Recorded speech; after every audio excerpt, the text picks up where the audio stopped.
palabra nómada. Un viaje de escucha con el eco de experiencias de vida en distintas voces, territorios y momentos de nuestra historia. En este episodio, la actriz Margarita Rosa de Francisco lee La noche que nunca olvidaré. Este relato resultó del encuentro de la Comisión de la Verdad con Ceci, una firmante del Acuerdo de Paz en la vereda de Tierra Grata, Cesar. La noche que nunca olvidaré. En el 2002, el ejército metió una gran arremetida contra la Sierra Nevada de Santa Marta.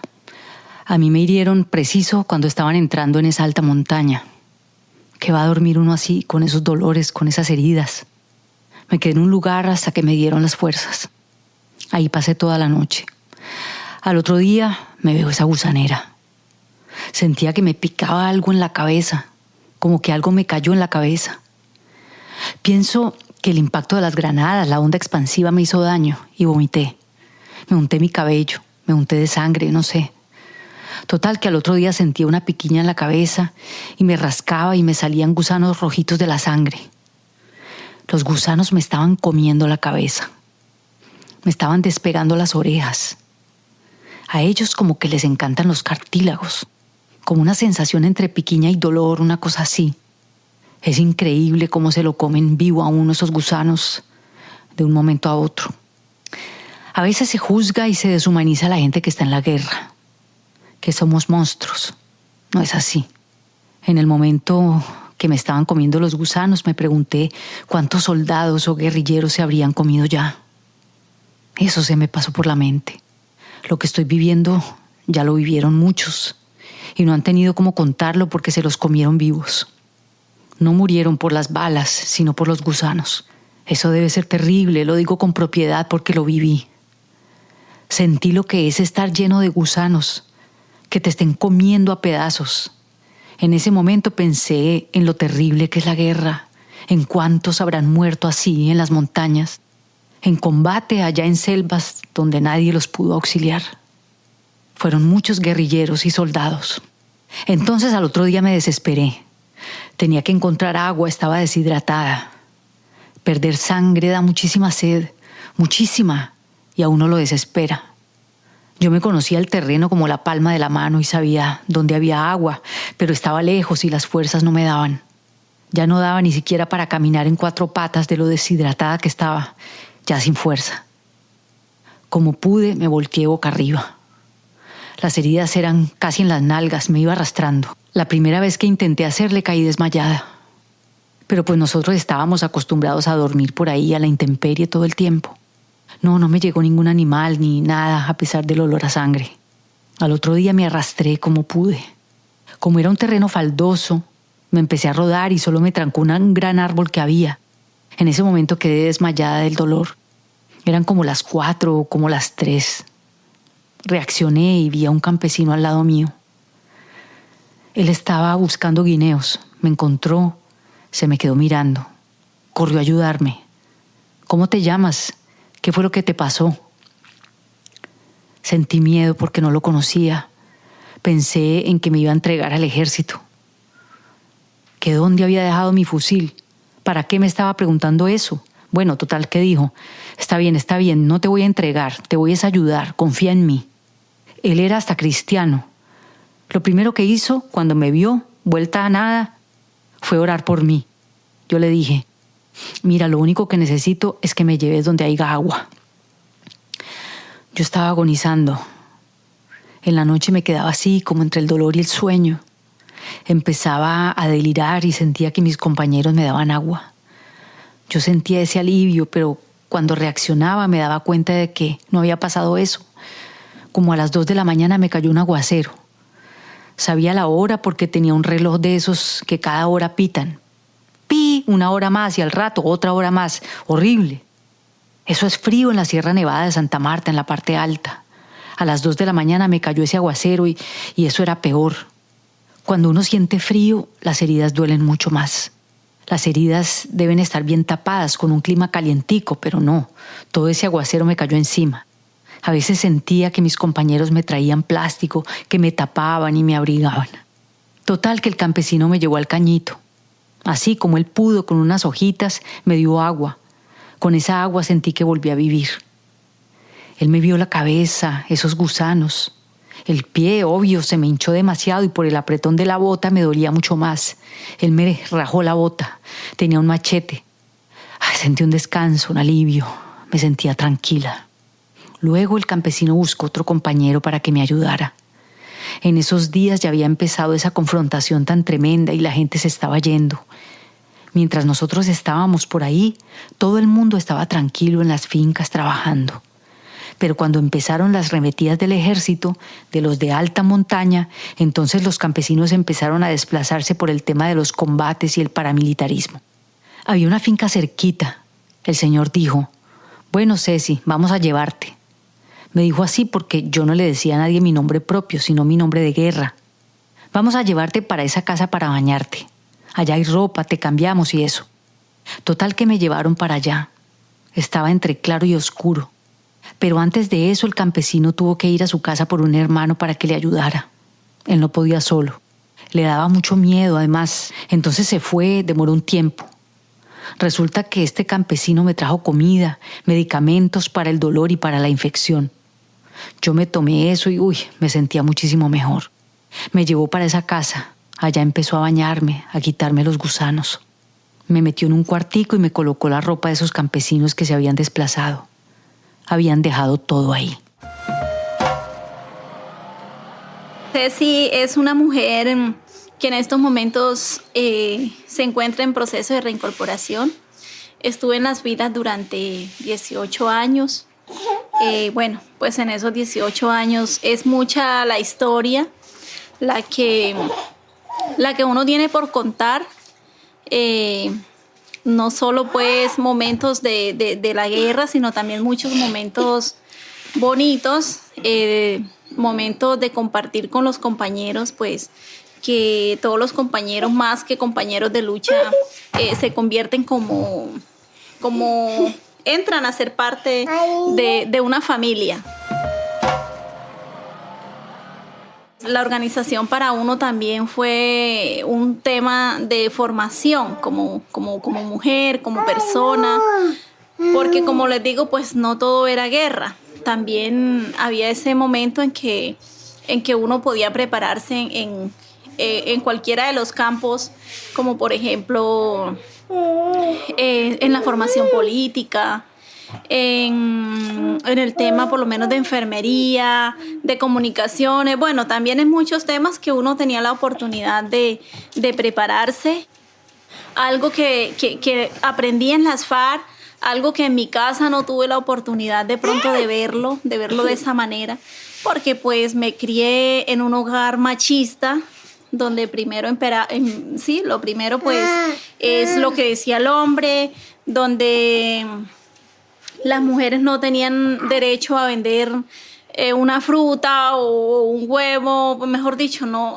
Además, a pesar de que eran ellas las que lo sembraban, de que eran ellas las que estaban pendientes de los animales, de la casa y de todo, pues no tenían como ese derecho, y al contrario, pues las maltrataban, las humillaban. Entonces, pues me crié en ese ambiente donde veía pues como... Sí, era algo que se convertía normal porque para donde uno mirara era como igual. Todos trataban a las mujeres mal, los hombres eran los que mandaban. Entonces, pues gran parte de eso fue una de las razones y de los motivos por el cual busqué las filas, ¿cierto? Una razón muy fuerte porque desde chiquita yo pienso que fui de un pensamiento diferente, en el sentido de que yo no podía permitirme eso. Yo decía, eso no puede ser así. Entonces yo pensaba, era chiquita, pero pensaba que la única manera de yo liberarme, de que mi vida fuera igual, era preparándome, era estudiando, para yo poder ser independiente, porque yo veía que una de las razones era como las mujeres supuestamente no trabajan, ¿no? Entonces no tienen... Pero sí trabajan, solamente que no es remunerado, ¿no? Pero las mujeres se matan trabajando. Entonces yo decía, la única manera de que yo pueda ser diferente en el sentido de que nadie me tenga que dar para yo comprar mis cosas ni nada, y yo preparándome y poder más adelante tener un trabajo. Lamentablemente pues esa oportunidad no se me dio. Solamente cuando estaba en mi casa hice la primaria, y eso, entré a estudiar muy tarde, de 9 años, yo era la mayor, y entonces tenía que esperar que mis hermanitas crecieran para que nos fuéramos juntas al colegio, para que nos pudiéramos acompañar, para no irme sola. Entonces me tocó esperarlas para poder estudiar. Lamentablemente, pues cuando ya terminé, mis papás me dijeron: Ceci, no puedes continuar estudiando porque no tenemos los recursos, porque no, en el campo no hay un colegio de bachillerato, ¿cierto? Y el pueblo quedaba lejos, además no tenía dónde quedarme. Eso para mí fue la decepción total. Yo lloraba, yo decía, ¿qué va a ser de mi vida? Yo no quiero ser igual a mi mamá y a las demás mujeres, no quiero llevar esa vida. Y fue ahí donde pues conocí las FARC en el campo, y yo lo primero que me enfoqué cuando vi mujeres era como en cómo trataban a las mujeres. Yo me enfoqué en eso, a mí no me importó más nada, pues yo no sabía los ideales, yo no sabía absolutamente nada. Me enfoqué en el trato que le daban a las mujeres, en qué hacían, y entonces observaba que las mujeres eran respetadas, que eran tratadas pues con respeto, con admiración. Observé que los hombres también cocinaban, que también lavaban su ropa y les ayudaban a las compañeras. Entonces a mí eso me enamoró, yo me enamoré de la FARC al ver eso. Y yo dije, no, pues me voy para allá, ¿cierto? Y así fue como yo terminé en las FARC. Llegando a las FARC, se dieron cuenta que yo no sabía absolutamente de nada, o sea, de las razones por qué ellos luchaban, de cómo era eso allá. Entonces los jefes me llaman porque revisan mi bolso y ven que yo llevo vestidos, que yo llevo sandalias. Y entonces ellos al ver eso como que analizan, esta muchacha de FARC no sabe nada.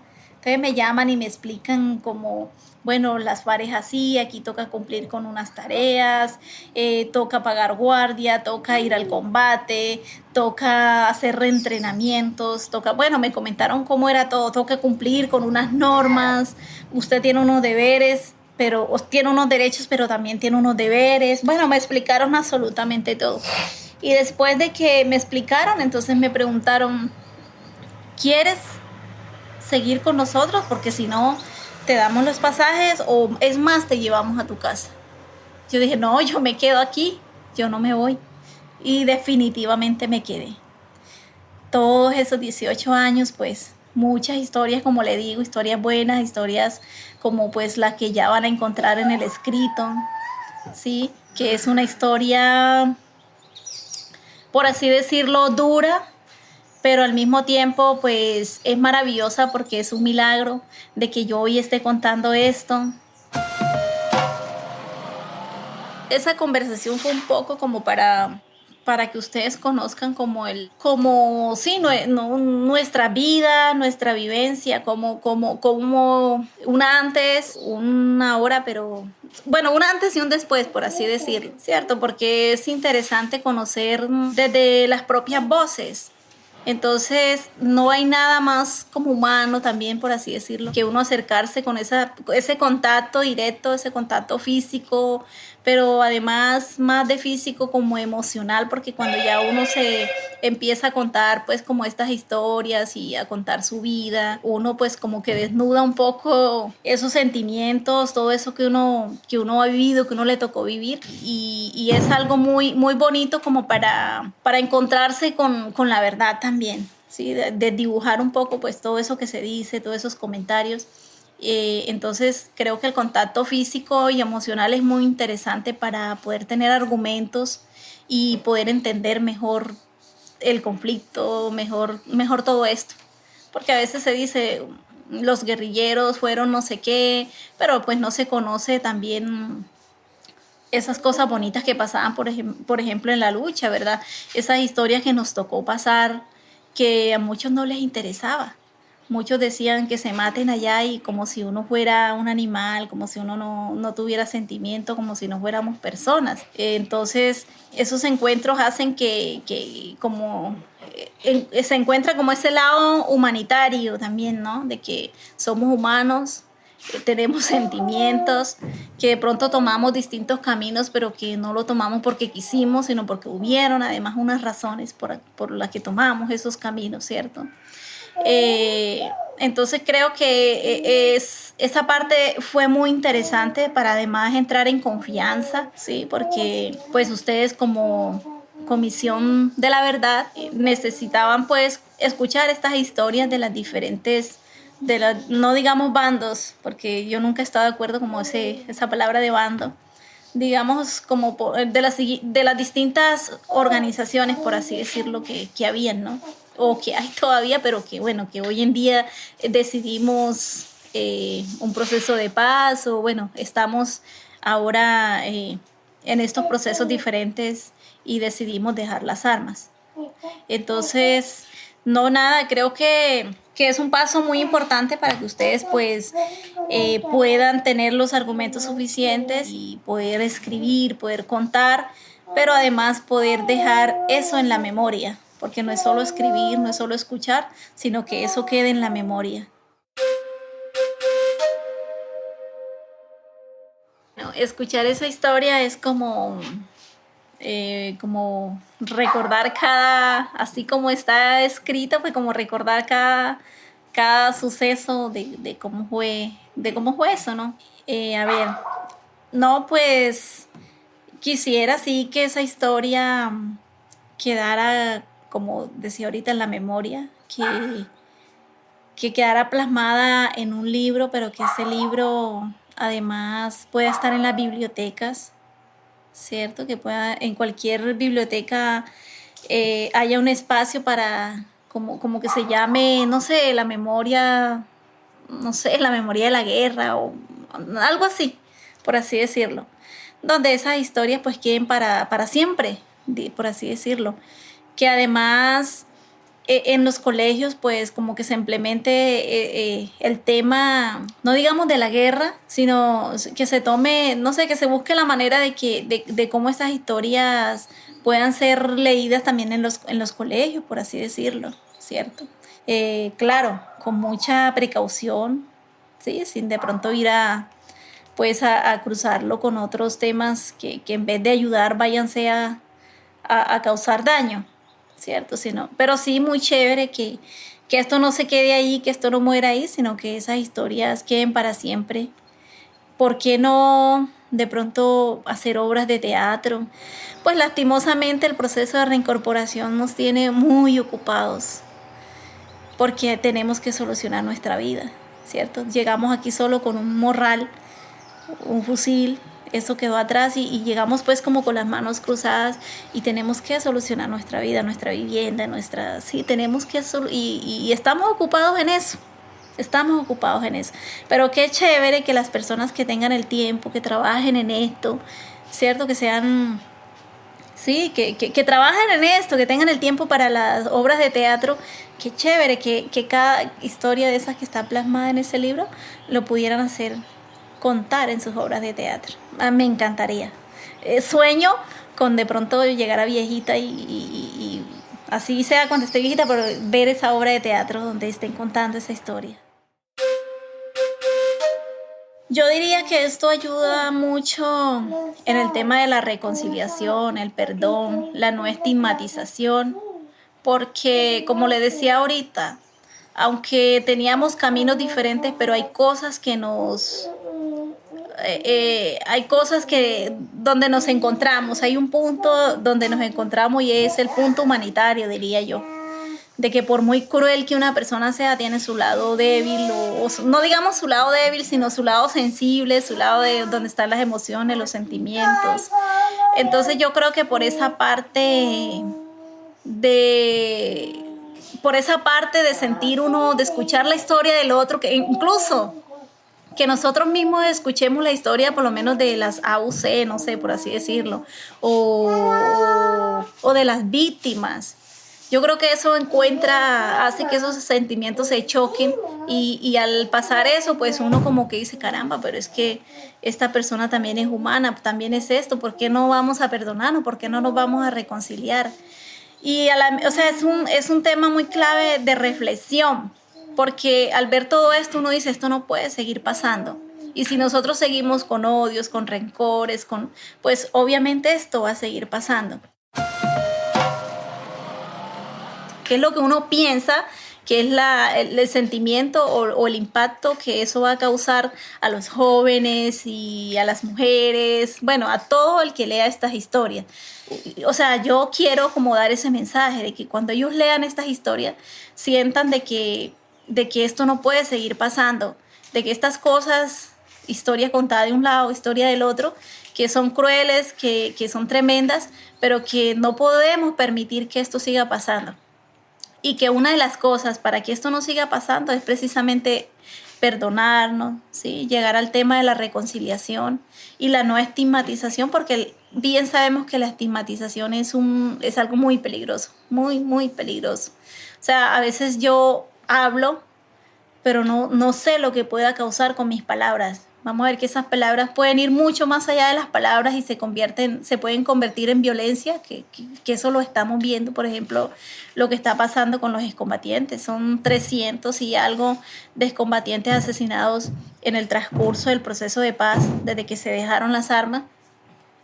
Y es precisamente el tema también de la estigmatización y el de no, o sea, el de rehusarnos a perdonar, el de rehusarnos a tantas cosas. Entonces uno dice, no, hay que liberarnos, hay que soltar eso, porque mientras los colombianos sigamos con esos odios y rencores, no vamos a poder cambiar la sociedad, no vamos a poder.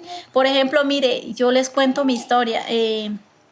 A mí, mi padre fue, por así decirlo, bueno, él cayó en los falsos positivos, ¿cierto?